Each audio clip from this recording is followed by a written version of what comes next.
Hello everyone, welcome to Asan Academy. Hopefully ଆପଣ ମାନେ ସମସ୍ତେ ଭଲରେ ଥିବେ। ତ ଏଇ ଆମ ସିରିଜ ଗୋଟେ ଇମ୍ପୋର୍ଟାଣ୍ଟ ସିରିଜ ଆପଣ ମାନଙ୍କ ପାଇଁ ଜିକେ ପର୍ସପେକ୍ଟିଭ ରେ ଯୋଉମାନେ ଜିକେ ପ୍ରିପାରେସନ କରୁଛନ୍ତି ଯୋଉଟା କି ଅଲମୋଷ୍ଟ ସବୁ ଏକ୍ଜାମ ପାଇଁ ବର୍ତ୍ତମାନ ଦରକାର ପଡୁଛି। ଜେନେରାଲ ନଲେଜ ଆମକୁ ପଚାରୁଛି ସବୁ ଏକ୍ଜାମ ଗୁଡାକରେ। ସେଇ ପର୍ସପେକ୍ଟିଭ ରେ ଆମକୁ ଏଇ ସିରିଜ ଟା ଯୋଉଟା କି 1000 MCQ ସିରିଜ ଆମକୁ ବହୁତ ହେଲ୍ପ ହବ। ତ ଏଇ ସିରିଜ ଆମେ ଷ୍ଟାର୍ଟ କରିବା। ମୁଁ ଏଇ ସିରିଜରେ ଆପଣଙ୍କୁ ଇତିହାସର 1000 MCQ ବିଷୟରେ ଅବଗତ କରାଇବି। ସବୁଠୁ ଇମ୍ପୋର୍ଟାଣ୍ଟ ଟପିକ ଯୋଉ ଟପିକ ଗୁଡାକ କି ଆମର ଏକ୍ଜାମ ରେ ଆସିବାର ସମ୍ଭାବନା ବହୁତ ଅଛି ସେଇ ଟପିକ ଗୁଡାକରୁ ଆମେ କିଛି କିଛି MCQ ନବା। ମୁଁ କିଛି MCQ କରିବି ଏବଂ ଆଉ କିଛି MCQ ଆପଣ ମାନଙ୍କୁ ହୋମୱାର୍କ ରୂପରେ ମିଳିବ। ତ ସେଇ ପରି ଭାବରେ ଆମେ 1000 MCQ ଏଇ ସିରିଜରେ କମ୍ପ୍ଲିଟ କରିବା। ଠିକ ଅଛି। ତ ଆପଣ ମାନେ ଯେମିତି ଦେଖିପାରୁଥିବେ ଆମର ଇତିହାସରେ ବି ମୁଁ ଟୋଟାଲ ଇତିହାସକୁ ଆପଣ ମାନେ ଜାଣିଥିବେ ତିନି ଭାଗରେ ଡିଭାଇଡ କରାଯାଇଥାଏ ମଡର୍ନ ହିଷ୍ଟ୍ରି, ମେଡିଭାଲ ଆଣ୍ଡ ଏନସିଏଣ୍ଟ। ତ ମଡର୍ନ ହିଷ୍ଟ୍ରିର ଗୁରୁତ୍ୱ ଟିକେ ଅଧିକ ଥାଏ ଇନ କମ୍ପାରିଜନ ଟୁ ଏନସିଏଣ୍ଟ ଆଣ୍ଡ ମେଡିଭାଲ। ସେଥିପାଇଁ ମୁଁ ମଡର୍ନ ହିଷ୍ଟ୍ରିକୁ ପ୍ରଥମେ ରଖିଦେଇଛି। ମଡର୍ନ ହିଷ୍ଟ୍ରିର ଆପଣ ମାନେ ଯେମିତି ଦେଖିପାରୁଥିବେ ଟପିକ ଗୁଡାକ ଆଡଭେଣ୍ଟ ଅଫ ୟୁରୋପିଆନ୍ସ, ବ୍ରିଟିଶ ମାନେ କେମିତି କନକ୍ୱେଷ୍ଟ କରିବେ ଡିଫରେଣ୍ଟ ଜାଗା ଗୁଡାକ, ତା ସହିତ ଯୋଉ ଇମ୍ପୋର୍ଟାଣ୍ଟ ବ୍ରିଟିଶ ଗଭର୍ଣ୍ଣର ଜେନେରାଲ ମାନେ ଥିଲେ, ରିଭଲ୍ଟ ଅଫ 1857, ଯୋଉ ଯୋଉ ଇମ୍ପୋର୍ଟାଣ୍ଟ ଟପିକ ଗୁଡାକ ଫ୍ରମ ୱେର ମାନେ ଭଲ କୋଶ୍ଚିନ୍ ଗୁଡାକ ବନିପାରିବ ସେଇ ଟପିକ ଗୁଡାକ ମୁଁ ରଖିଛି। ଆଉ ଯୋଉ Indian national movement from the ମାନେ Indian national movement in the sense କଣ ଆମର Indian INC Indian national Congress ବନିବାଠୁ 1947 ଯାଇ ଯୋଉ ସାରା ଇମ୍ପୋର୍ଟାଣ୍ଟ ଜିନିଷ ଗୁଡାକ ହେଇଛି ସେଇ ଜିନିଷଟାକୁ ମୁଁ ବିସ୍ତୃତ ଭାବରେ ରଖିଛି। ଠିକ ଅଛି। ତା ମଧ୍ୟରେ ବି ଆମର କିଛି ସୋସିଆଲ ଅପରାଇଜିଂ ଆସିବ ଯେମିତି ବ୍ରହ୍ମ ସମାଜ, ସେଇ ସବୁ ବିଷୟରେ ବି ଆମେ ପଢିବା। ତ ଏଇ ସବୁକୁ ନେଇକି ଆମର ଟୋଟାଲ କଣ ଅଛି ଆମର ମଡର୍ନ ହିଷ୍ଟ୍ରି ଅଛି। ମଡର୍ନ ହିଷ୍ଟ୍ରି ପରେ ଆମେ ଡାଇରେକ୍ଟ ଏନସିଏଣ୍ଟ କୁ ଯିବା। ଏନସିଏଣ୍ଟ ପରେ ଆମେ କଣ ପଢିବା ମେଡିଭାଲ ପଢିବା। ଠିକ ଅଛି। ତ ଏଇପରି ଭାବରେ ଆମେ 1000 MCQ କଭର କରିବା। ମୁଁ ଆପଣଙ୍କୁ କିଛି ପ୍ରତି କ୍ଲାସରେ କିଛି ବ୍ୟାକଗ୍ରାଉଣ୍ଡ ଦେବି। ବ୍ୟାକଗ୍ରାଉଣ୍ଡରେ ମୁଁ ଆପଣଙ୍କୁ ଯେମିତିକି ଆମର ଆପରେ କ୍ଲାସ ହୁଏ ଆସାନ ଏକାଡେମୀ ଆପରେ କ୍ଲାସ ହୁଏ ତ ସେମିତି ସେଠି ଯେଇପରି ଭାବରେ ଆମେ ଡିଟେଲଲି ଯାଉ ଏଠି ସେଇପରି ଭାବରେ ଡିଟେଲଲି ଯିବାନି, କିନ୍ତୁ ଗୋଟେ ବ୍ରିଫ୍ ଆଇଡିଆ ଆପଣ ମାନଙ୍କୁ ମିଳିଯିବ ଯୋଉ ବ୍ରିଫ୍ ଆଇଡିଆ ଦ୍ଵାରା କି ଆପଣ କୋଶ୍ଚିନ୍ ଗୁଡାକ କୋଉ ପରି ଆସୁଛି, କୋଉ ଷ୍ଟୋରି ଲାଇନ ରୁ ଆସୁଛି ସେଇ କୋଶ୍ଚିନ୍ ଗୁଡାକ ଆପଣ ବୁଝିପାରିବେ। ଠିକ ଅଛି। ତ ଆଜିର ଯୋଉ ଫାଷ୍ଟ ଟପିକ ଅଛି ଆମର ଆପଣ ମାନେ ଦେଖିପାରୁଛନ୍ତି ଆଡଭେଣ୍ଟ ଅଫ ୟୁରୋପିଆନ୍ସ। ମାନେ ୟୁରୋପିଆନ୍ସ ମାନେ କଣ ସ୍ପେସିଫିକାଲି ଆମ ଇଣ୍ଡିଆକୁ କୋଉ କୋଉ ୟୁରୋପିଆନ କଣ୍ଟ୍ରି ମାନେ ଆଣିଥିଲେ। ଫାର୍ଷ୍ଟଲି ତ ପର୍ତ୍ତୁଗିଜ ଆସିଥିଲେ, ପର୍ତ୍ତୁଗିଜ, ଡଚ୍, ଫ୍ରାନ୍ସ, ଇଂଲଣ୍ଡ, ଏଇ ଯୋଉ ୟୁରୋପିଆନ କଣ୍ଟ୍ରି ମାନେ ଆସିଥିଲେ ଇଣ୍ଡିଆକୁ ସେମାନେ କେମିତି ଆସିଲେ and why they come. Most important question is ସେମାନେ ଇଣ୍ଡିଆକୁ ତ ଆସିଲେ କଣ ପାଇଁ ଆସିଲେ ଇଣ୍ଡିଆକୁ। ଠିକ ଅଛି। ସେଇଟା ଗୋଟେ ବହୁତ ଇମ୍ପୋର୍ଟାଣ୍ଟ କ୍ୱେଶ୍ଚନ ଯୋଉଟା କି ଆମେ ଡିସ୍କସନ କରିବା କୋଉ ପରିସ୍ଥିତିରେ ସେମାନେ ଇଣ୍ଡିଆକୁ ଆସିଥିଲେ। ଆଜ ୱେଲ ଆଜ ଇଣ୍ଡିଆକୁ ଆସିବା ପରେ ପ୍ରଥମେ ତ ସେମାନେ ମେନଲି ସେମାନଙ୍କର ଆମେ ଯେମିତି ଜାଣୁଛେ ଉଦ୍ଦେଶ୍ୟ କଣ ଥିଲା ବାଣିଜ୍ୟ ବେପାର କରିବା। କିନ୍ତୁ ବାଣିଜ୍ୟ ବେପାର ଯେତେବେଳେ ପ୍ରଫିଟେବଲ ହେଇଗଲା ସେମାନଙ୍କ ପାଇଁ ସେମାନେ ଦେଖିଲେ ଏଟାକୁ ପରମାନେଣ୍ଟ କରିଦବା। ତ ପରମାନେଣ୍ଟ କେତେବେଳେ କରିହବ ଯେତେବେଳେ କି ଆପଣ ସେଇ ସ୍ଥଳ ଭାଗ ବା ସେଇ ଜାଗାଟାକୁ ଆପଣ ରୁଲ କରୁଛନ୍ତି। ତ କୋଉ ପରି ଭାବରେ ସେମାନେ ସେଇ ଜାଗାଟାକୁ ରୁଲ କରିବେ ସେଇ ସବୁ ଜିନିଷ ଗୁଡାକ ଆମ ଆଜିର କ୍ଲାସ ରେ ଆଲୋଚନା କରିବା। ଠିକ ଅଛି। ଆଲୋଚନା କରିବା ଇନ ଦ ସେନ୍ସ କଣ ମୁଁ କିଛି ଆପଣଙ୍କୁ ବ୍ୟାକଗ୍ରାଉଣ୍ଡ ଦେବି। ବ୍ୟାକଗ୍ରାଉଣ୍ଡ ଦେଲା ପରେ ଆମେ 20 MCQ କରିବା। ସେଇ ଯୋଉ MCQ ଗୁଡାକ ଅଛି ସେଇ MCQ ଗୁଡାକ ଦ୍ଵାରା ଆମେ ଓଭରାଲ କଭର କରିବା। ଆଉ କିଛି ଆପଣଙ୍କୁ ହୋମୱାର୍କ MCQ ମିଳିଯିବ। ଠିକ ଅଛି। ତ ଦେଖନ୍ତୁ ଫାର୍ଷ୍ଟଲି ମୁଁ ଆପଣଙ୍କୁ ଯୋଉ ଆଡଭେଣ୍ଟ ଅଫ ୟୁରୋପିଆନ ର ଫାର୍ଷ୍ଟ ଯୋଉ ଜିନିଷଟା ଅଛି ଆପଣଙ୍କୁ ଟିକେ ମ୍ୟାପରେ କ୍ଲାରିଟି ଆସିବାକୁ ପଡିବ। ଠିକ ଅଛି। ତ ମୁଁ ଆପଣଙ୍କୁ ଫାର୍ଷ୍ଟ ପାଇଁ ଆପଣଙ୍କୁ ବୁଝିବା ପାଇଁ ଟିକେ କ୍ଲିୟର ଅଣ୍ଡରଷ୍ଟାଣ୍ଡିଂ ପାଇଁ ଆପଣଙ୍କୁ ଟିକେ ମ୍ୟାପଟା ଦେଖଉଛି। ଠିକ ଅଛି। ଯାହା ଦ୍ୱାରା କି ଆପଣ ଗୋଟେ ଷ୍ଟୋରି ଲାଇନ ବିଲ୍ଡ ହେଇପାରିବ। ତ ଦେଖିପାରୁଥିବେ ଆପଣ ଜେନେରାଲି କଣ ହେଲା ଯଦି ଚିତ୍ର ଦ୍ଵାରା ଆପଣଙ୍କୁ ଦେଖେଇ ପାରିବି ମୁଁ 1 ସେକେଣ୍ଡ। ଏଇଟା ଇଣ୍ଡିଆ। ଠିକ ଅଛି। ଆଉ ଏରିଆଟା ହଉଛି କଣ ଆମର Europe. This is India and this area is Europe. ତ ଯେତେବେଳେ ଆମେ ୟୁରୋପରୁ ଇଣ୍ଡିଆକୁ ଆସିବା ପାଇଁ ଚାହିଁବା ତ କଣ ମେନଲି ରାସ୍ତା କଣ ଥିଲା ସିଲ୍କ ରୋଡ ଥିଲା। ସିଲ୍କ ରୋଡ ଦ୍ଵାରା ରାସ୍ତା ଥିଲା। ଠିକ ଅଛି। ସିଲ୍କ ରୋଡ ଦ୍ଵାରା ଆମେ କଣ ହେଇପାରୁଥିଲା ଯୋଉ ୟୁରୋପିଆନ କଣ୍ଟ୍ରି ଗୁଡାକ ଇଣ୍ଡିଆ ସହିତ ଟ୍ରେଡ କରୁଥିଲେ। तो इंडिया सहित से कौन ट्रेड करते स्पाइसेस इंडिया जो स्पाइसेस अच्छी कटन अच्छी से सबूर चाहिदा आम यूरोपियन मार्केट रे बहुत थिला तो से प्रायतः कौन करते सिल्क रोड साहाय्य वाणिज्य बेपार करते आउ जदि सिल्क रोड रो केतबेले सुविधा हलानी से माने कौन करते आमर एई मेडिटेरियन सी एरिया एठी अछि मेडिटेरियन सी रु आमर रेड सी को आस्तले रेड सी रु डायरेक्ट कौन आमर इंडिया सहित ट्रेड करते ठीक अछि तो जनरली कौन हला अराउंड माने जेतेबेले आपण पृथ्वी इतिहास पढ़िबे पृथ्वी इतिहास रे आपण देखिबे कौन रोमांस माने को माने रोमान एम्पायर ठीक अछि रोमान एम्पायर रो प्राधान्य बहुत दिन धरि थिबो जेते पर्यंत रोमान एम्पायर रो प्राधान्य थिबो सेते पर्यंत कौन हबो हमरो यूरोपियन माने इंडिया सहित भल भाव वाणिज्य बेपार करथिबे काहेकि रोमान एम्पायर बहुत पावरफुल थिबो ऑलमोस्ट एई जगह जाई रोमान एम्पायर अधिकार कर दैथिबो तो रोमान एम्पायर कौन करथिबो ट्रेड रे किछि असुविधा नथो तांको अटकेबा पई किए नथिबो तापर कौन हबो रोमान एम्पायर आपण दुई भाग रे डिवाइड हे जिवो किछि दिन परे दुई भाग रे कौन हबो जो eastern Roman empire and western Roman empire eastern Roman empire जो थिबो सेटा को हम कोन कहउथले बाइजेंटाइन एम्पायर को एम्पायर बाइजेंटाइन ठीक अछि तो बाइजेंटाइन माने कोन ऑलमोस्ट हमरो केते जाई रूल करिवे एई जो ईस्टर्न एरिया आडे बाइजेंटाइन माने रूल करिवे हमरे ऑलमोस्ट 1400 जाई 1400 जाई हमरो के बाइजेंटाइन माने रूल करिवे तो बाइजेंटाइन माने भी रोमान एम्पायर गोटे पार्ट थिबे तो से माने कोन एलाउ करथिबे रोमान ट्रेड को एलाउ करथिबे इंडिया आ यूरोपियन मान को मध्य रे किंतु जेतेबेले बाइजेंटाइन एम्पायर रो पतन घटिला सेतेबेले गोटे नुवा एम्पायर आसीबो सेई नुवा एम्पायर हमरो को एम्पायर हबो ऑटोमन एम्पायर कौन हबो ऑटोमन एम्पायर ठीक अछि ऑटोमन एम्पायर टा प्रॉब्लम कौन क्रिएट करिवो ऑटोमन एम्पायर चाहूतबो जे यूरोपियन आउ इंडिया भितर डायरेक्ट ट्रेड न हो से माने चाहूथिबे कोन जदि ट्रेड हबो ताहले हमकु किछि टैक्स दिया जाओ ठीक अछि हमकु किछि टैक्स दियो तापरे हम सहित तमे ट्रेड करो तो एठी कोन हला ऑटोमन एम्पायर वाला अटके देला का को अटके देला यूरोपियन मान को अटके देला इंडिया सहित ट्रेड करिया पई हेवी ड्यूटी लगेला तो यूरोपियन माने सब बेले चेष्टा कले कौन चेष्टा कले हमकु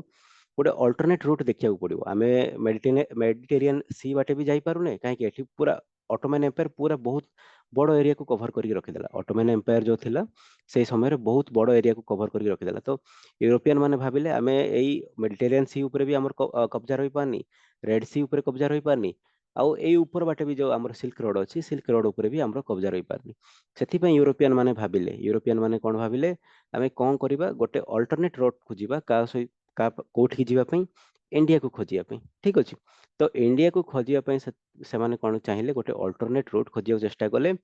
आउ से अल्टरनेट रोड खोजिबार दायित्व दुईटी नेशन नहीं दुईटी नेशन होची हमर एई दुईटी नेशन आपण देखिबा तो एई जगह रे अछि गोटे होची स्पेन आ गोटे होची पोर्तुगाल तो स्पेन पोर्तुगाल माने रो जो राजा माने थिले से माने चाहिले ताको मध्य रे गोटे कंपटीशन लागेला किए जल्दी हमर का को खोजिबो इंडिया को खोजिबो एई कंपटीशन सेमान को मध्य रे सब बेले सर्वदा लागिला तो एई कंपटीशन लागू लागू से माने कोन करथले आराम रे खोजी खोजी खोजी वास्को डा गामा कोठी हमको पहुंच गले हमर केरल पाख पाखा ए एरिया को कोचिन एरिया को पहुंच गले कालीकोट एरिया को पहुंच गले किए वास्को डा गामा तो नीड माने जो हमर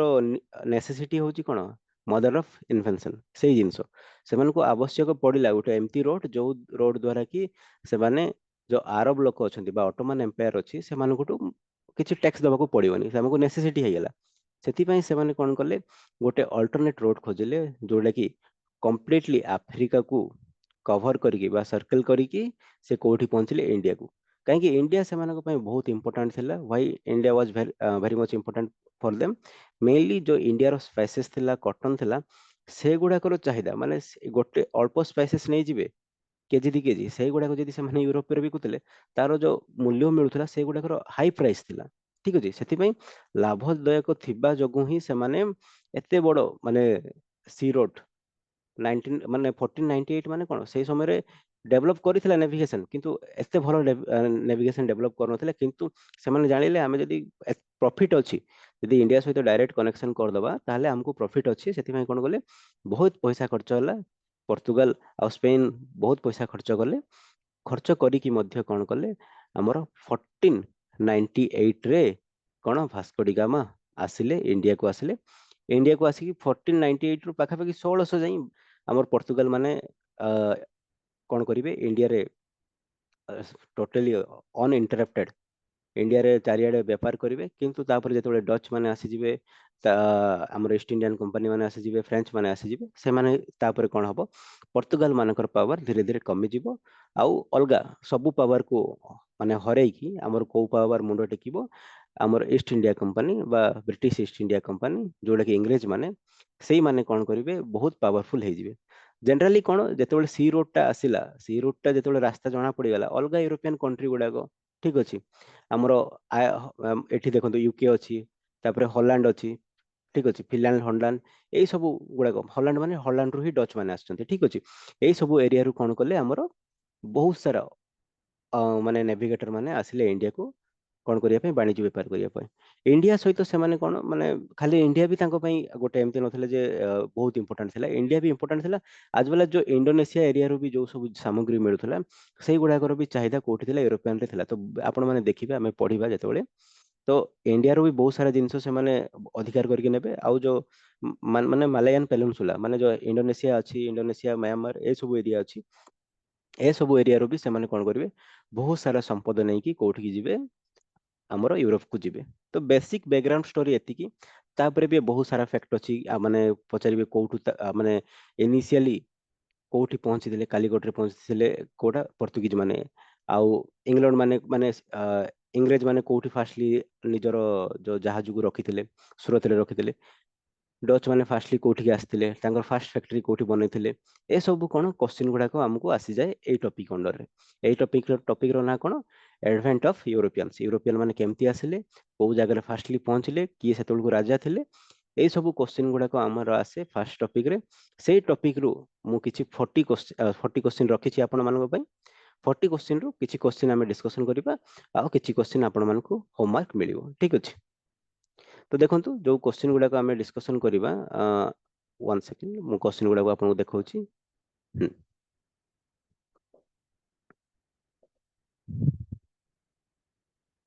हाँ आपण माने देखि परथे फर्स्ट क्वेश्चन ठीक अछि तो फर्स्ट क्वेश्चन कोन कहूछि why were European keen to find a direct sea route to India in माने यूरोपियन माने काहे की 15th सेंचुरी रे इंडिया को गोटे डायरेक्ट सी रूट खोजिया पे चेष्टा गले कौन सी कौन कारण थिला से मानको ए जिंस मु आपन को विस्तृत भाव रे आलोचना करके बुझेछि होपफुली आपण माने समस्ते बुझी पारचंती ए कथाडा को मु जहा कहिछि काहे की to bypass Arab Muslim intermediaries and their control of the trade routes mainly जो मुस्लिम इंटरमीडिएटरी माने जो ऑटोमन एम्पायर थिला माने से माने भी कोन मुस्लिम थिले तो से माने जो मुस्लिम इंटरमीडिएटरी माने गोठू माने को बाईपास करिया पई हमर कोन कले से माने गोटे सी रूट चाहुथिले केबे 15th सेंचुरी रे ठीक अछि एक्सप्लेनेशन जो जिनसटा देखंतु जो जिनस आपन कहउथली after the fall of Constantinople माने वर्तमान रो जो तुर्की रो राजधानी जोड़ा अछि सेडा होछि कोन कॉन्स्टेंटिनोपल सेही कॉन्स्टेंटिनोपल का अंडर रे थिला मु कहइथिली आपन को बाइजेंटाइन एम्पायर अंडर रे थिला का अंडर रे थिला बाइजेंटाइन एम्पायर रे ठीक अछि बाइजेंटाइन एम्पायर रे थिला जेतले कॉन्स्टेंटिनोपल बाइजेंटाइन एम्पायर ठु गला केबे गला 1453 रे माने टोटली ऑटोमन एम्पायर गुडाको बा अरब गुडाको कोन कले समाने ट्रेड करिया को देलेनी का को देलेनी यूरोपियन मानको इंडिया सहित सेति में से माने अल्टरनेट रूट गोटे खोजिबा पई चेष्टा कले hopefully all of you got it तापर सेकंड क्वेश्चन देखंतु which European country first took the lead exploring the sea route to India देखंतु फर्स्टली दुईटा कंट्री नै थिबे गोटे नै थिबो स्पेन नै थिबो ठीक अछि आ गोटे नै थिबो पोर्तुगाल नै थिबो ठीक अछि किंतु इनिशियली स्टार्ट किए करथिबो पोर्तुगाल करथिबो आपण माने मन रखिबे आ पोर्तुगाल रो जणे राजा थिबे से राजा कोन थिबे प्रिंस हेनरी थिबे पोर्तुगाल रो जणे राजा थिबे ठीक अछि प्रिंस हेनरी से ही चाहुथिबे कि जे माने जेहेतु से देखिले इंडिया रो जो संपद गुडा को अछि बहुत हाई प्राइस कमोडिटी गुडा को अछि से अल्टरनेट रूट खोजिया चेष्टा कले प्रिंस हेनरी ही कोन करथिले बहुत सारा नेविगेशन पई एबे देखंतु सी रूट खोजिया को कोन आपनकर नेविगेशन बहुत स्ट्रांग होबा पड़ियो माने आपन नेवी बहुत स्ट्रांग होबा पड़ियो तो नेवी रो डेवलपमेंट पई बहुत सारा काम करथिले सिए के प्रिंस हेनरी सेति पई ताकू कोन को गला नेविगेटर को गला किंतु प्रिंस हेनरी को समय रे कोन हेई पार नथिले जे इक्वेटर भी माने क्रॉस करि पार नथिले कि हमरो ଇଏରେ ୟୁରୋपिଆନ ମାନେ ବା ପର୍ତ୍ତୁଗୀଜ ମାନେ। କିନ୍ତୁ ଯେତେବେଳେ କିଏ ଆସିଲେ କିଙ୍ଗସ୍ ହେନରୀଙ୍କ ପରେ ଆମର କିଏ ଆସିଥିଲେ କିଙ୍ଗ ଜନ୍ ଟୁ ଆସିଥିଲେ, ତାଙ୍କ ସମୟରେ ବି କଣ ହେଲା ବହୁତ ସାରା ପ୍ରମୋଟ କରାଗଲା। ସେଇ ସମୟରେ ହିଁ କଣ କଲେ ଭାସ୍କୋ ଡି ଗାମା ସକ୍ସେସଫୁଲ ହେଇଗଲେ କଣ 1498 ରେ ଗୋଟେ ସି ରୁଟ୍ ଏଷ୍ଟାବ୍ଲିଶ କରିବା ପାଇଁ ଇଣ୍ଡିଆକୁ। ପ୍ରିନ୍ସ ହେନରୀ ନେଭିଗେଟର କାହିଁ କୁହାଯାଇଥାଏ, ସେ ନେଭି ମାନେ ଯୋଉ ନେଭି ଡିପାର୍ଟମେଣ୍ଟକୁ ଷ୍ଟ୍ରଙ୍ଗ କରିବା ପାଇଁ ବହୁତ କାମ କରୁଥିଲେ। ତ ତାଙ୍କ ସମୟରେ ଆମେ ପହଞ୍ଚି ନଥିଲେ, କୋଉଠି ପହଞ୍ଚି ନଥିଲେ, ଇଣ୍ଡିଆରେ ପହଞ୍ଚି ନଥିଲେ ପର୍ତ୍ତୁଗାଲ ମାନେ। କିନ୍ତୁ କିଙ୍ଗ ଜନ୍ ଟୁଙ୍କ ସମୟରେ କଣ ହେଇଥିଲା, ଆସିଥିଲେ ପର୍ତ୍ତୁଗାଲ ମାନେ ଇଣ୍ଡିଆକୁ। କାହିଁକି ପ୍ରିନ୍ସ ହେନରୀ ଗୋଟେ ବ୍ୟାକଗ୍ରାଉଣ୍ଡ କରିଦେଇଥିଲେ, ବ୍ୟାକଗ୍ରାଉଣ୍ଡ ଷ୍ଟ୍ରଙ୍ଗ କରିଥିଲେ, ତାଙ୍କ ବ୍ୟାକଗ୍ରାଉଣ୍ଡକୁ ନେଇକି ଫିନ୍ ହେନରୀ ଆକୁ ବଢିଥିଲେ। ତାପରେ ଦେଖନ୍ତୁ what was the significance of Vasco da Gama's voyage? voyage ମାନେ ଯାତ୍ରା in 1498। 1498 ରେ ଯୋଉ ଯାତ୍ରାର ସିଗ୍ନିଫିକାନ୍ସ କଣ ଥିଲା? ସିଗ୍ନିଫିକାନ୍ସ ମେଇନ ହେଲା ଗୋଟେ ସି ରୁଟ୍ ଏଷ୍ଟାବ୍ଲିଶ ହେଲା, ଯାହା ଦ୍ୱାରା କି କଣ ହେଲା ଅଲଗା ୟୁରୋପିଆନ ନେସନ ମାନେ ବି କଣ ହେଲେ ଧୀରେ ଧୀରେ ସେ ସି ରୁଟ୍ ବିଷୟରେ ଜାଣିଲେ, ଆଉ ଅଲଗା ୟୁରୋପିଆନ ନେସନ ମାନେ ବି ଆମର ଇଣ୍ଡିଆକୁ ଜାଣିପାରିଲେ, ଇଣ୍ଡିଆର ସି ରୁଟ୍ ଜାଣିଲେ ଆଉ ଇଣ୍ଡିଆ ସହିତ ଟ୍ରେଡ କରିବା ପାଇଁ ଚେଷ୍ଟା କଲେ। ଠିକ ଅଛି, ସେଇଟା ହିଁ significance, Nothing else. What was the outcome of Pedro Alvarez Cabral? ଦେଖନ୍ତୁ ପେଡ୍ରୋ ଆଲଭାରେସ କାବ୍ରିଏଲ କିଏ ଥିଲେ? ମେଇନଲି କଣ ହେଲା ଯେତେବେଳେ 1498 ରେ 1498 ରେ କିଏ ଭାସ୍କୋ ଡି ଗାମା ଆସିଲେ, ସେ କାଲିକଟର ଯୋଉ ରାଜା ଯିଏ ଥିଲେ ଜାମୋରିନ ତାଙ୍କୁ କୁହାଯାଏ। ତ ଜାମୋରିନଙ୍କ ସହିତ ଭଲ ସମ୍ପର୍କ ରଖିଲେ, ସେ କଥାବାର୍ତ୍ତା ହେଇକି ପଳେଇଲେ। 1498 ରେ ଆସିଥିଲେ, ତାପରେ ସେ ଆସିକି କିଛି ଦିନ ରହିକି ପଳେଇଲେ। ତାପରେ କଣ ହେଇଥିଲା ପାଖାପାଖି 1500 ମସିହା ବେଳକୁ ଆଉ ଜଣେ ପର୍ତ୍ତୁଗୀଜ ଆସିଥିଲେ। କିଏ ଆସିଥିଲେ ଆମର ଇଏ ପର୍ତ୍ତୁଗୀଜ ଆସିଥିଲେ, ସେଇ ଜାମୋରିନଙ୍କ ପାଖକୁ ହିଁ ଆସିଥିଲେ, ଜାମୋରିନଙ୍କ ଏରିଆ ପାଖକୁ କାଲିକଟ ଏରିଆ ପାଖକୁ ଆସିଥିଲେ। ଆଉ ଜଣେ ପର୍ତ୍ତୁଗୀଜ ଯିଏ ଆସିଥିଲେ, ସେଇ ପର୍ତ୍ତୁଗୀଜଙ୍କ ନାଁ କଣ ଥିଲା? ପେଡ୍ରୋ ଆଲଭାରେସ କାବ୍ରିଏଲ। କାବ୍ରିଏଲ ହେଇ ତାଙ୍କର ନାଁଟା ମନେ ରଖି, କାବ୍ରାଲ ବା କାବ୍ରିଏଲ। କାବ୍ରିଏଲ ଆସିଥିଲେ 1500 ମସିହାରେ। ସିଏ କିଏ ଥିଲେ ମାନେ ସିଏ ଆଉ ଗୋଟେ second significant figure of Portuguese ଯିଏକି ଆସିଥିଲେ। ସିଏ କଣ କରୁଥିଲେ, ଗୋଟେ ଫ୍ୟାକ୍ଟ୍ରି ବନେଇଥିଲେ। କୋଉଠି ଫ୍ୟାକ୍ଟ୍ରି ବନେଇଥିଲେ? ଆମର କାଲିକଟ ପାଖରେ ବନେଇଥିଲେ। କିନ୍ତୁ ଆରବ ମାନେ ଯୋଉ ଆରବ ମୁସଲିମ ମାନେ ବି ସେତେବେଳେ ଥିଲେ, ଆରବ ମୁସଲିମ ମାନେ ବି ସେତେବେଳେ କଣ ଟ୍ରେଡ କରୁଥିଲେ। ତ ଆରବ ମୁସଲିମ ମାନଙ୍କର ଆଉ ପେଡ୍ରୋ ଆଲଭାରେସ କାବ୍ରିଏଲଙ୍କ ସହିତ କଣ ସମ୍ପର୍କ ସେତେ ଭଲ ନଥିଲା। ତ ପେଡ୍ରୋ ଆଲଭାରେସ କାବ୍ରିଏଲ ବହୁତ ହଇରାଣ ହଉଥିଲେ। ଠିକ ଅଛି, ସେଥିପାଇଁ କଣ ହବ ନେକ୍ସଟ 1502 ରେ ପୁଣି ଆମର କିଏ ଆସିବେ? ଭାସ୍କୋ ଡି ଗାମା ଆସିବେ, ପୁଣି ସମ୍ପର୍କ ଭଲ କରିବା ପାଇଁ ଚେଷ୍ଟା କରିଥିବେ। ସେ ତା ସହିତ କିଛି ଟ୍ୟାକ୍ଟିକ୍ସ ବି ଲଗେଇଥିବେ, ସେ ଜିନିଷ ଆମେ ଡିଟେଲି ଯଦି ଆପଣ କ୍ଲାସ କରିବେ କ୍ଲାସରେ ପଢିବେ। ତ ପେଡ୍ରୋ ଆଲଭାରେସ କାବ୍ରିଏଲ କିଏ ଯଦି ଆପଣ ମନେ ରଖିବାର ଅଛି, he is the second significant figure of Portuguese.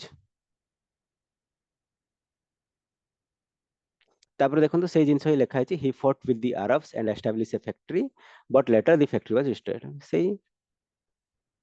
ମାନେ ସେ ଆରବ ସହିତ ଫଟ୍ କରି ଗୋଟେ ଫ୍ୟାକ୍ଟ୍ରି ବନେଇବାକୁ ସକ୍ଷମ ହେଇଥିଲେ, କିନ୍ତୁ ଫ୍ୟାକ୍ଟ୍ରିଟା ଡିଷ୍ଟ୍ରୟ ହେଇଗଲା।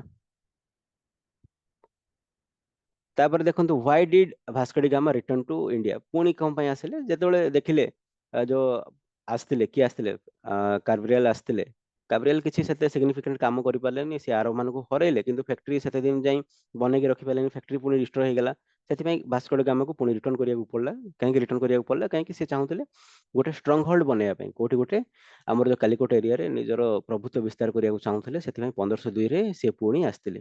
ସେଇ ଜିନିଷ ହିଁ ଏଠି ଲେଖା ହେଇଛି, to establish stronger Portuguese control after the earlier setback. ମାନେ କ୍ୟାବ୍ରିଏଲଙ୍କର ଯୋଉ ସେଟବ୍ୟାକ୍ ପରେ ସେ ପୁଣି ଚାହୁଁଥିଲେ କି ଯେ ଗୋଟେ ମୁଁ ଷ୍ଟ୍ରଙ୍ଗ ହୋଲ୍ଡ ବନେଇକି ରଖିବି କୋଉଠି? ଆମର କାଲିକଟ ଏରିଆରେ। ସେଥିପାଇଁ ସିଏ ଆସିଥିଲେ। ତାପରେ ଦେଖନ୍ତୁ next question which is important, who are the first governor general of Portuguese? ଠିକ ଅଛି, ମେନଲି କଣ ହେଲା ଆପଣ ଦେଖିଲେ ଭାସ୍କୋ ଡି ଗାମା ଫାଷ୍ଟଲି ଆସିଥିଲେ, ତାପରେ କ୍ୟାବ୍ରିଏଲ ଆସିଲା, ତାପରେ ପୁଣି ଭାସ୍କୋ ଡି ଗାମା ଆସିଲା। ଏଇ ସମୟରେ ଦେଖିଲେ ଯିଏ ଆମର କିଙ୍ଗ ଜନ୍ ଟୁ ଥିଲେ, କିଏ ଥିଲେ କିଙ୍ଗ ଜନ୍ ଟୁ? ଆମର ପର୍ତ୍ତୁଗୀଜର ରାଜା। ସେ ଦେଖିଲେ ଆମକୁ କଣ ବହୁତ ପ୍ରୋବ୍ଲେମ ହଉଛି, ଆରବ ଯୋଉ ଟ୍ରେଡର ଗୁଡାକ ଅଛନ୍ତି ସେଠି ଆରବ ଟ୍ରେଡର ଗୁଡାକ ହଇରାଣ କରୁଛନ୍ତି କାହାକୁ? ଆମର ପର୍ତ୍ତୁଗୀଜ ମାନଙ୍କୁ। ତ ମୁଁ କଣ କରିବି, ଗୋଟେ ମୁଁ ଗଭର୍ଣ୍ଣର ହିଁ ସେଠି ପରମାନେଣ୍ଟ ଗଭର୍ଣ୍ଣର ଆପଏଣ୍ଟ କରିଦେବି, ଯିଏକି ଯିବା ଆସିବା କରିବନି, ସେଇଠି ରହିବ, ସେଇଠି ବୁଝାବୁଝି କରିବ, ଆଉ ସେଇଠି କଣ ପର୍ତ୍ତୁଗୀଜ ମାନଙ୍କର ପ୍ରଭୁତ୍ୱ ବିସ୍ତାର କରିବ। ସେଇପରି ଭାବରେ ଗୋଟେ ଗଭର୍ଣ୍ଣର ଆପଏଣ୍ଟ କରିଦେଲେ ଫାଷ୍ଟଲି। ସେଇ ଫାଷ୍ଟ ଗଭର୍ଣ୍ଣର ଅଫ ପର୍ତ୍ତୁଗୀଜ କିଏ ଥିଲେ? ଆମର ଆଲମେଡିଆ। ତାଙ୍କୁ ଡାଇରେକ୍ଟଲି ଫ୍ରାନ୍ସିସ୍କୋ ଦି ଆଲମେଡିଆ କୁହାଯାଏ। ଠିକ ଅଛି, केबे कराइथिला से गवर्नर अपॉइंट कराइथिला तांको 1505 रे तांको गवर्नर अपॉइंट कराइथिला मन रखिबे नाडा फ्रांसिस्को डी आल्मेडिया ठीक अछि फ्रांसिस्को आल्मेडिया कोन ये भी सक्षम हेतिबे हमर कोन अरब ट्रेडर मानको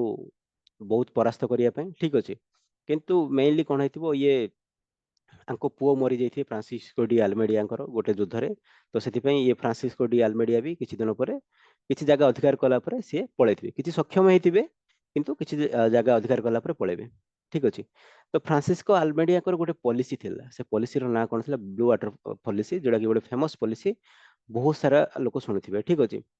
पुणी कहूची who was Francisco de Almeida Almeida थिले फर्स्ट गवर्नर ऑफ हमर Portuguese were in Calicut area से गोटे पॉलिसी देथिले से पॉलिसी रो ना कोन थिला blue water policy blue water policy माने आपण देखि पारथुबे माने जो पोर्तुगीज माने आसिले इनिशियली देखले जे हमें लैंड ऊपर कब्जा करिया टिके मुश्किल हे पारे तो सेति पय देखले से माने समुद्र रे कब्जा कर दवा समुद्र रे यदि किए वाणिज्य व्यापार करूची ताहले हमर परमिशन नै कि वाणिज्य व्यापार करिवे एम्ति मेंटालिटी से मान करथिला तो से माने चाहुथिले कंप्लीटली जो एरिया अछि अरेबियन सी अछि सो अरेबियन सी आ इंडियन सी रो जो एरिया रहिला से एरिया गुडा को कार कंट्रोल रे रो पोर्तुगीज मानकर अंडर रे रो सेही जिनसडा को ही कोन को जाउथला ब्लू वाटर पॉलिसी की आनिथिले पचार दो blue water policy which Portuguese माने गवर्नर हमर आनिथिले ब्लू वाटर पॉलिसी की आनिथिले फ्रांसिस्को अल्मेडिया डी अल्मेडिया तो सेही जो कोन थिला हमर ब्लू वाटर पॉलिसी रो importance to focus on Portuguese naval dominance instead of land fortress माने गोटे फोर्ट बनेबाटा प्रॉब्लम होतला तो से माने चाहुथले नावल डोमिनेंस ही करबा काहे हमर नेवी स्ट्रांग अछि तो नेवी को और स्ट्रांग करिया पे से चाहुथले तापरे देखंतु काहाकू who is the consider real founder of Portuguese in colonial empire in India देखंतु मेन कथा कोन हला एबे के आछंती वास्को ड गामा आसिले कैब्रियल आसिले तापरे वास्को ड गामा पुणी आसिले तापरे के आल्मेडिया आसिले तो जनरली कोन हला जेतोले आल्मेडिया समस्ते आसिले समस्ते बहुत अलग अलग जगह निजर फोर्ट बने पालेनी समस्ते कोन कालिकोट एरिया आ पाखापाखी एरिया रे कोन हे गला से माने निजको स्थायी करके रखिदेले ठीक अछि तो एई एरिया रे ही निजको स्थायी करके रखिदेले किंतु जेतोले आउ जने आसिले गवर्नर 1509 रे 1509 रे आउ जने गवर्नर आसीबे से गवर्नर को ना कोन थिबे अल्फांसो डी अल्बेर्क्यू अल्फांसो डी अल्बेर्क्यू सी जेतोले आसिले आउ सी रखिलेनी चारियाडे माने गुजरात आडे पळेले एपटे बेंगाल आडे पळेले एपटे इंडोनेशिया आडे पळेले चारियाडे सी कोन करले निजरो हमर प्राधान्य विस्तार करे देले कार पोर्तुगीज मानकर सेथि पई अल्फांसो डी अल्बेर्क्यू को ही कोन कहा जाय रियल फाउंडर ऑफ माने पोर्तुगीज एम्पायर कहा जाय माने पोर्तुगीज एम्पायर माने तो Portuguese colonial empire Portuguese empire तो अछि कोन यूरोप रे किंतु पोर्तुगीज मानकर कॉलोनियल एम्पायर कोठी अछि हमर ईस्टर्न एशिया रे तो सेथि पई जो अल्बेर्क्यू जे कि का पर आस्तिले फ्रांसिस्को डी आल्मेडिया को पर आस्तिले तांको कहा जाय रियल फाउंडर काहे कि से बहुत सारा जगह रे निजरो एम्पायर टाको बिल्ड कर दैथिले तापर देखंतु next question which year did Alfonso de Albuquerque capture Goa from Bijapur देखंतु गोवा गोटे इंपोर्टेंट तांको पई ट्रेडिंग सेंटर थिला गोवा गोटे कोन थिला इंपोर्टेंट ट्रेडिंग सेंटर बीजापुर से जो गोवाटा थिला से को रूलर को अंडर रे थिला से समय रे हमरो बीजापुर रूलर को अंडर रे थिला ठीक अछि माने चित्र रे आपण चित्र आपण पुनी 1 सेकंड चित्र आपण देखि माने एई एरिया रे जदी गोवा अछि तो गोवा रे एई एरिया रे हमर को राजा अछंती बीजापुर राजा अछंती तो बीजापुर राजा को अंडर रे कोन थिला गोवा थिला तो गोवा को कैप्चर करिबा सेमान को पई इंपोर्टेंट हे गेला का मान को पई पोर्तुगीज मान को पई काहे कि से चाहुथिले एई जगह रे से रही कि गोटे परमानेंट बेस बनेबा आ एई जगह द्वारा कोन समस्त सहित आरो एई जगह रे जदी गोवा पाखरे जदी सेमान गोटे ट्रेड बा पोर्ट बने देले आरब मान को भी चेक करिया को सुविधा होतला अरब ट्रेडर मान को अटकेबा को सुविधा होतला आज वेल आज गोवा पाखरे जदी रहिले आमे ए गुजरात एरिया सहित ट्रेड करिया को सुविधा होतला ता सहित आमे एई कोस्टल एरिया को भी आमे जोगिया को साहाय्य होतला हमको तो सेथि पई से माने कोन चाहुतले गोवा को बाय एनी कॉस्ट आमे कोन करिबा गोवा को अधिकार करिया को से माने चाहुतले तो सेथि पई कोन कले गोवा को बीजापुर राजा मान को ठारू से माने आनी देले केबे आनी देले गोवा को 1510 मसिया रे से माने गोवा को आनी देले बीजापुर राजा मान को ठारू काहे कि गोवाडा का अंडर रे थिला बीजापुर राजा को अंडर रे थिला नेक्स्ट क्वेश्चन देखंतु what was the key reason behind the downfall of Portuguese power in India Portuguese मानकर पावर इंडिया रे डाउनफॉल हवार मुख्य कारण कोन थिला देखंतु माने पर्तुगीज माने कोन करथुले ना से माने इंडियन सोसाइटी सहित इंटरफेयर करथुले माने से माने कोन करथुले से पर्तुगीज रो जे ये थिबे के थिबे हमरो आल्बर्क्यू होइथिले आल्बर्क्यू कोन कहउथिले तमे इंडियन लोक मान को बाहाई जो इंडिया माने ट्रेडिशन को ग्रहण कर दियो तमरो ट्रेडिशन को तांको सहित इंपोज कर दियो एमती हार्श कथा गुडा को कहउथिले आ से मानु जो हिंदू अछि तांको क्रिश्चियन बनै दियो ठीक अछि तो ସେଥିପାଇଁ କଣ ହେଲା ସେ सोसाइटी गोवा एरिया हो बा पौंडीचेरी एरिया हो से लोक माने जो सेई एरिया लोक माने एमानकु लाइक करिवेनी ସେଥିପାଇଁ କଣ हबो एमाने डिक्लाइन करियार मुख्य कारण हबो अदरवाइज एमाने 100 वर्ष पूर्वरु इंडिया को आस्तिले तो एमाने गुडे माने सॉलिड स्ट्रांग होल्ड करि पारथिबे किंतु एमानकर जो चिंताधारा थिला रूढ़िवादी चिंताधारा थिला ସେଥିପାଇଁ ହିଁ एमानकर डाउनफॉल ହେଲା ସେଇ ଜିନିଷ ହିଁ ଲେଖା ହେଇଛି what is the reason behind ସେମାନଙ୍କର डाउनफॉल ହବାର ମୁଖ୍ୟ ଉଦ୍ଦେଶ୍ୟ କଣ କାରଣ ସେମାନଙ୍କର ହାର୍ସ ପॉलिसी थिला including force religious conversion and aligned local माने रिलीजियस कन्वर्सन करथिले फोर्सफुली से माने चाहथबे गोटे लोकल को बाहे जीवो से लोकल टाको भी कोन हिंदू झियोडा को क्रिश्चियन कर दवा सेमती चिंताधारा रखुले को माने हमर पोर्तुगीज माने सेतमे मोस्टली लाइक करनथबे से मानको लोकल लोक माने तापर देखंतु मेनली जदि सिग्निफिकेंट कंट्रीब्यूशन कोन पोर्तुगीज मानकर इंडिया मानको पई हमर बिटूटा से माने मेज हमको इंट्रोड्यूस करथिले टोबाको इंट्रोड्यूस करथिले चिली आ कैसियो एई सब जिंस गुडा को से माने पोर्तुगीज माने इंडिया रे इंट्रोड्यूस करथिले that's why they were important तापर देखंतु what major event occurred in 1661 that reduced Portuguese territory holding in India ठीक अछि मेनली कोन 1661 रे गोटे इंसिडेंट हेतिला कोन हला इंडिया रे तो अछंती पोर्तुगीज अछि एई समय 1661 बेलकु कोन हमरो इंग्लिश माने भी पळे आछंती तो इंग्लिश पोर्तुगीज मानकर भितर फाइटिंग चलछि किंतु एई समय गोटे इंसिडेंट हबो कोन इंसिडेंट हबो पोर्तुगीज कर जे राजा थिबे से गोटे पोर्तुगीज को राजा को झियो माने पोर्तुगीज डॉटर से बाहा हेबे काको बाहा हेबे हमर किंग्स चार्ल्स टू को बाहा हेबे जे कि इंग्लैंड रो किंग्स थिबे तो बाहा हबार जौतुक आकार कोन करबे किछि जागा दवा को चाहिबे तो पोर्तुगीज कोन करिवे टोटली बॉम्बे एरिया डाकू काको दे देबे बॉम्बे एरिया जते का अंडर रे थिबो पोर्तुगीज अंडर रे थिबो किंतु 1661 रे कोन हबो जते बेले पोर्तुगीज झियो बाहा हबो इंग्लिश पुओ को तो माने इंग्लिश चार्ल्स टू को तो जौतुक आकार को जागा दे देबे बॉम्बे दे देला कोन हबो तांकर स्ट्रांग होल्ड थिबो वेस्टर्न एरिया रे से स्ट्रांग होल्ड टा कमी जीवो सेति कोन हबो इंडिया रे तांकर टेरिटोरियल होल्डिंग टा बहुत सिग्निफिकेंटली कम होबा स्टार्ट हो तो 1661 इंसिडेंट माने कोन खाली मन रखिबे बॉम्बे कथा मन रखिबे बॉम्बे को तांके डॉरी आकार रे दबाको पड़थिला देखंतु मेनली कोन हला next question cone what was the Dutch East India company known for देखंतु हमरो पोर्तुगीज मान के पर गोटे सिग्निफिकेंट जो लोक माने के थिले डच माने थिले डच हॉलैंड लोक माने थिले से माने आसिले डच माने के काहे की फेमस थिले देखंतु हमर जो इंग्लिश ईस्ट इंडिया कंपनी कोन थिला इंग्लिश ईस्ट इंडिया कंपनी गोटे प्राइवेट कंपनी थिला प्राइवेट और पब्लिक मिलर डिफरेंस बुझंतु प्राइवेट कंपनी माने कि 10टा लोक थिबे से 10टा लोक ही साको संभाळु दिबे पब्लिक माने कोन एबे जिंदी आमे स्टॉक मार्केट रे गोटे जिंस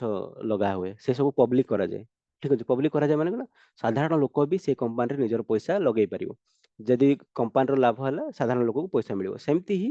हमर डच ईस्ट इंडिया कंपनी गोटे कंपनी थिला पब्लिक कंपनी थिला तो लोक माने सेही पब्लिक कंपनी रे पैसा लगेइथिले साधारण लोक माने खाली धनी लोक माने नै साधारण लोक माने पैसा लगेइथिले आ कहिथिले जाओ तमे कोड ट्रेड करिवो इंडिया रे ट्रेड करिवो इंडिया रे ट्रेड करिकि पैसा रोजगार करिवो बोली कि समानको कहिथिले तो सेही जिंस ही कहउची what of the Dutch East India company known for काहे कि से गुडे being the world first publicly public listed multinational company public company बोली कि से जाना जाए कि हमर Dutch company Dutch East India company Dutch माने सांकर प्रथम फैक्ट्री कोठी बनैथिले मन रखिबे मसलीपट्टनम रे सेमानकर प्रथम फैक्ट्री वेयर केबे 1605 मसिया रे बनैथिले ठीक अछि तापर next question which battle in 1741 mark the end of Dutch colonial Endeavour in India ठीक अछि माने डच माने रहुथिले किंतु लास्टली हम जेमति आपन कहिथिले डच माने आसीबे फ्रांस फ्रेंच माने आसीबे एज वेल एज पोर्तुगीज माने थिबे किंतु सब लास्टली को माने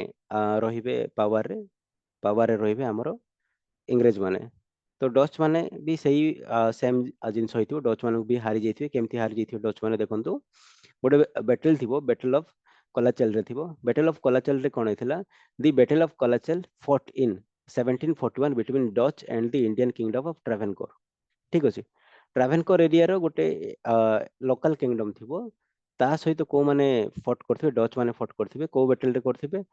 कोलेकल रे result in the significant defeat of Dutch जोठी की डच माने हारि जैथिबे सेति पई कोन हबो एमानकर कॉली जो कॉलोनियल एम्बिशन थिबो एम्बिशन रे धुलिसा देथिबो खाली मन रखिबे बैटल ऑफ हमरो कोलाचल बैटल ऑफ कोलाचल रे ट्रावेनकोर एरिया ठीक अछि ट्रावेनकोर एरिया रे डच मान को बाहर कर देथिबे इंग्रेज मान को मान को बाहर करथबे तो फाइनली जेतेबेले बैटल ऑफ कोलाचल रे ट्रावेनकोर तो हारि जिवे तो कंप्लीटली एमान को डोमिनेंस इंडिया रो कमी जैथिबो तापर एबे डच मान को परे सिग्निफिकेंटली को मान इंपोर्टेंट हे जानती हमरो ब्रिटिश मान इंपोर्टेंट हे जाजी जो फास्ट ब्रिटिश ट्रेडिंग शिप आस्तेला से ट्रेडिंग शिप रो ना कोन थिला बोली कि ए क्वेश्चन 16 नंबर क्वेश्चन रे हमको पचारछि सेही शिप रो नाम थिला कोन हमर हेक्टर थिला हेक्टर रे को कैप्टन आस्तिले कैप्टन विलियम हॉकिंस आस्तिले ठीक अछि कैप्टन जे जहाज रो ना थिला हेक्टर आ से हेक्टर रे को कैप्टन आस्तिले कैप्टन विलियम हॉकिंस से कोठी लैंड करथिले सूरत रे लैंड करथिले माने फास्टली पचार दिए ब्रिटिश माने फास्टली कोठी की आस्तिले इंडिया रो से माने सूरत को आस्तिले ओके तापर next question which is important who played an important role in obtaining the imperial Farman for the East India Company to set up factory at Surat Surat रे गोटे फैक्ट्री करिया पई ठीक अछि जहांगीर को ठू किए फरमान पाइथिले बोली कि हमको कहूछि किए पाइथिले sir Thomas Roy captain of William Hawkins आस्तिले तापर कि आस्तिले सर थॉमस रॉय आस्तिले सर थॉमस रॉय को कथा कोन से तुर्किश लैंग्वेज जानथिले मोगल माने भी कोन वन टाइप से पटरो आछथि तो तुर्किश लैंग्वेज जेतेबेले जानथिले से बहुत भलो भाबरे का सहित कन्वर्सेशन करि पाले हमर जहांगीर को सहित कन्वर्सेशन करि पाले आ जहांगीर को गोटे माने भलो सलाहकार हे पाले कि थॉमस राय सेति में थॉमस राय को से कोन आखि बुझी कि फरमान दे देले जाओ तमे ट्रेड करो सेही फरी थॉमस राय ट्रेड करबा माने फरमान आनि दिथिले काटो जहांगीर कोटू तापर देखंतु what was the significant of battle of Salve बा सुभाली बा साउली भी कहा जाए बैटल ऑफ साउली केबे फोर्ट हेतिला 1612 रे फोर्ट हेतिला तारो सिग्निफिकेंट कोन थिला बोली कि हमको पचारछि ठीक अछि तो देखंतु बैटल ऑफ सावली जेतेबेले हेतिला कोन हेतिला 1612 रे हेतिला एई बैटल ऑफ सावली रे कोन हेतिला हमर पोर्तुगीज मानकर पावर टा कंप्लीटली डिक्लाइन हेतिला ठीक अछि एटा कोन पई हेतिला बैटल ऑफ सावली टा the battle of Swally was a naval battle between British and the Portuguese off the coast of Surat Surat रो कोस्ट रे देखो सूरत रे कोन हेतिबो ना जहांगीर को तो माने फरमान तो मिल जैथिबो किंतु पोर्तुगीज माने भी कोन चाहुथिबे सूरत रे निजरो स्ट्रांग होल्ड बजेगी रखिया चाहुथिबे ठीक अछि तो सेतेबेले कोन हबो पोर्तुगीज आउ का मध्य रे इंग्रेज मानको भितर गोटे फाइटिंग हबो कोठी हबो सावली वाली जगह रे तो बैटल ऑफ सावली सेडा को जे सेठी जो फाइटिंग हबो सेही फाइटिंग रे की हबो ऑब्वियसली इंग्रेज माने जीति जिवे काहे कि इंग्रेज मानकर जो नेवल शिप थिला बहुत इम्प्रोवाइज हे जैतिला काहे कि इम्प्रोवाइज हे जैतिला देखंतु एई समय रे जो हमर इंडस्ट्रियल रिवोल्यूशन हबार टिके मूलदुआ पड़ जैतिबो इंडस्ट्रियल रिवोल्यूशन स्टार्ट भी कोठु हेतिबो इंग्लैंड रो हेतिबो तो सेमाने बहुत सारा जिनस बनौथुबे तांको ट्रेड पई नुवा नुवा जगह दरकार पड़थुबो सेमाने तांको पई नेसेसिटी एबे कोन अधिक थिबो ठीक अछि सेति पई कोन सेमाने बहुत भलो शिप गुडा बनेथिबे और पोर्तुगीज मानको को हरे देबे सेति पई कोन हबो पोर्तुगीज मानको हरे देकी तांकर मोनोपोली बंद करिवे और ब्रिटिश माने एबे पावर को आसीबे कोन 1612 रे किंतु से 1612 रे जो हारि गेले बैटल ऑफ साले रे सेठी कोन जाय जे एमानकर जो मोनोपोली कमी गला माने 1498 रु आस्तिले बहुत दिन धरि रहिले किंतु मोनोपोली केबे बंद हे गेला 1612 रे जेतेबेले कि बैटल ऑफ साउली रे हारि गेले काठो इंग्रेज मानको ठारू next question may where did the English East India company establish first factory in eastern India माने पूर्व भारत रो प्रथम फैक्ट्री इंग्रेज माने कोठी बनेथिले हरिहरपुर बालेश्वर इंपोर्टेंट नाडा मन रखियो हरिहरपुर बालेश्वर रे पूर्व भारत रो प्रथम फैक्ट्री से माने बनेथिले in which year did the company get lease of Madras and build fort at saint George ठीक अछि मद्रास रो लीज से माने केबे पाइले पचारछि मद्रास माने तांकर तो बहुत सारा बॉम्बे मद्रास कोलकाता तीनटा बड़ प्रेसिडेंसी थिला तो मद्रास एरिया रो से माने फॉर्मल बा लीज केबे पाइले आ मद्रास रे जो फोर्ट टा निर्माण करथिले से फोर्ट रो ना कोन सेंट जॉर्ज ठीक अछि तो सेंट जॉर्ज फोर्ट टा मद्रास रे केबे पाइथिले आ सेडा केबे फोर्ट बिल्ड करथिले बोली कि पचारछि हमको मद्रास रे को फोर्ट टा भी हेतिला मन रखिबे सेंट जॉर्ज फोर्ट टा हेतिला केबे पाइथिले 1639 रे लीज पाइथिले ठीक अछि आउ जो हेडक्वार्टर हेतिला जो मद्रास एरिया कौन हेतिला हेडक्वार्टर हेतिला हमरो ब्रिटिश ईस्ट इंडिया कंपनी पे ठीक अछि this were the 20 question most important question आपण मानकु मन रखिया पड़ियो आउ मु वीडियो लंबा करनी otherwise it would be lengthy आउ किछि इंपोर्टेंट क्वेश्चन गुडा को आपन को रखिछि एई क्वेश्चन गुडा को भी आपण पाई जिवे आपण टेलीग्राम ग्रुप रे देखंतु टेलीग्राम ग्रुप रे एई क्वेश्चन पाई जिवे आउ एई क्वेश्चन गुडा को आपन को अनुरोध रहइबो जे आपण भलो भाबरे प्रैक्टिस करंतु आउ एग्जाम पे प्रिपेयर होंतु होपफुली आपण किछि बैकग्राउंड देई पाली we will meet in the next class thank you